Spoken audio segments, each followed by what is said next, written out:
The Alamo, I'm Davy Crockett. an untrammeled symbol of freedom. You must be Jim Bowie. The cradle of Texas liberty. I've heard a lot about you. I've heard a lot about you, too. In popular culture, the Alamo is perceived with a single narrative, but there is a lot more to be talked about. In Texas, we have what we call our heroes of the Alamo. We have Crockett, Austin, Travis, Butler, Bowie, Houston, and lots more. We learned that these people brought independence and freedom to this state. Republic. I like the sound of the word.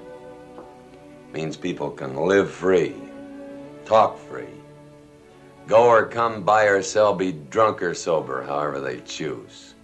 However, this statement is just not right. Hello? Hi, you're on the air. Go ahead, please. Hi, my family and I just went to the Alamo on spring break this year, and we were interested to see how slavery and the issue of white plantation owners coming into Texas with slaves would be portrayed, and the issue of Mexico outlawing slavery, and not a word about slavery was mentioned at the exhibit. Yeah, I mean, these are tough questions. The education system in the US neglects these unfortunate acts, but I and many others believe we should talk about them. Let us take a quick trip back in time. See, in 1821, Stephen Austin brought 300 families into Mexican territory, and soon his infant colony began to flourish. In the following years, it grew to 900 families. Soon enough, it's 1830, and around 15,000 Americans have settled in Texas. This brought fear to the Mexican government.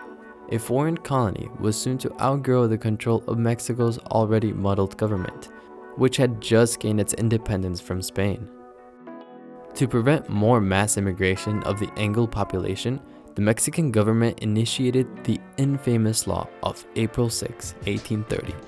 This law was meant to prohibit or limit immigration from the United States, but most shockingly, it forbade the further introduction of slaves into Mexico. See, Mexico saw this as a way to connect the state of Coahuila, Texas, closer to its own control, because again, it was their land that was being taken over by Anglos, quicker than the Mexican government expected. But let's backtrack.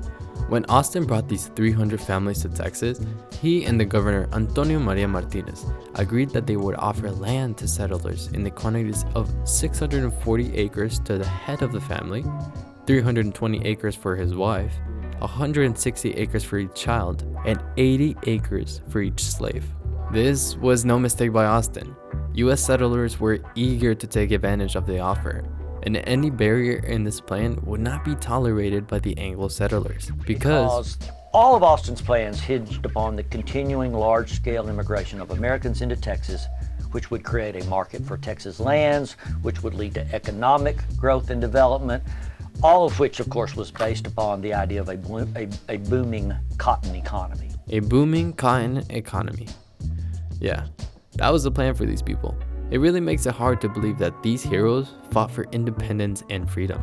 I recommend taking a look at the articles by Texas State Historical Association, specifically on the topic of slavery. They really go into depth about how Texas treated slavery after it gained its independence. The state of Texas knows its true history.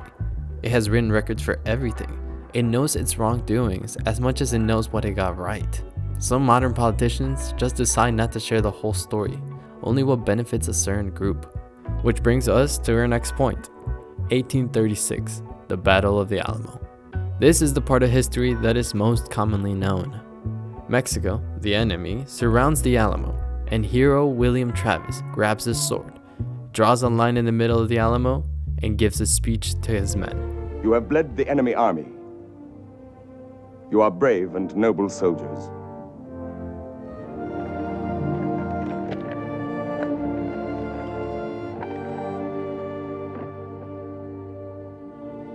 This is a truly heroic act.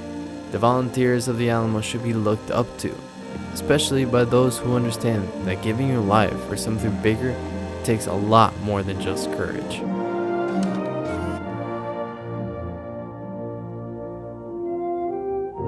Close the gate! But what if it didn't actually happen like this? Instead, maybe it happened like this. But if you wish to stay here, with me, In the Alamo. We will sell our lives dearly.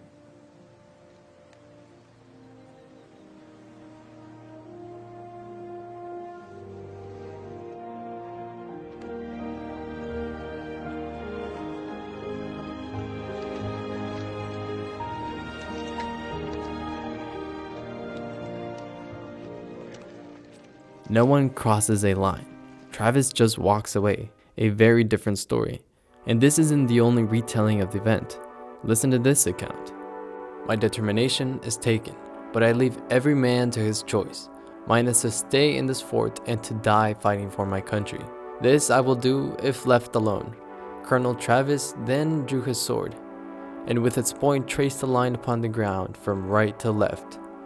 Then, resuming his position in front, he said, I now call upon every man who is determined to stay here and die with me, to come across this line. Who will be first? March. The first was Tapley Holland, who leaped across the line with a bound, exclaiming, I am ready to die for my country.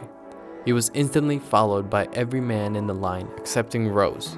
This is an account from Moses Rose, the one who allegedly did not cross the line drawn by Travis. Moses later then escapes the Alamo from the Mexican ambush. See, the point of this is not to bash the story.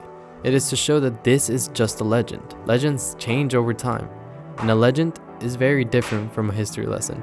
In fact, counter-narratives about such legends resurface all the time. Take a listen. And then we know that the whole story of the line in the sand that Travis invited the fighters to cross, that was invented out of whole cloth 38 years after the battle. And so these myths exist for a purpose, to propagate a sense of identity that unfortunately excludes people of color in Texas, and that's why we have to address that. These are two of the three authors who co-wrote the very controversial book, Forget the Alamo, a book that was not allowed to be discussed in Bob Bullock Texas State History Museum after Dan Patrick, Lieutenant Governor of Texas, tweeted, I told staff to cancel this event as soon as I found out about it. This fact-free rewriting of Texas history has no place. Yeah, politicians are always changing the course of history, and some just decide to keep us stuck in time. Texas is a diverse community, and everyone should be able to understand their past.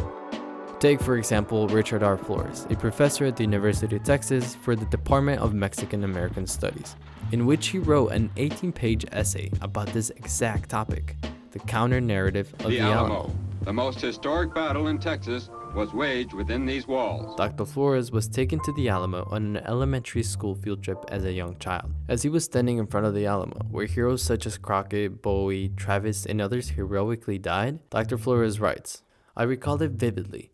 Robert, my best friend, nudged me on the elbow and whispered, You killed them, you and the other Mexicans. Sadly, Dr. Flores of Mexican descent isn't alone with these types of experiences. People are discriminated by the past they couldn't control on a daily basis, and a single narrative will continue to hurt those who do not fit with the main narrative. So, now that the Alamo is going under a $500,000 renovation, history should make way for those stories that have been silenced for so long. I leave you with this. And the way that the Alamo has been governed and managed since the turn of the 20th century has really established it as a kind of nationalist shrine.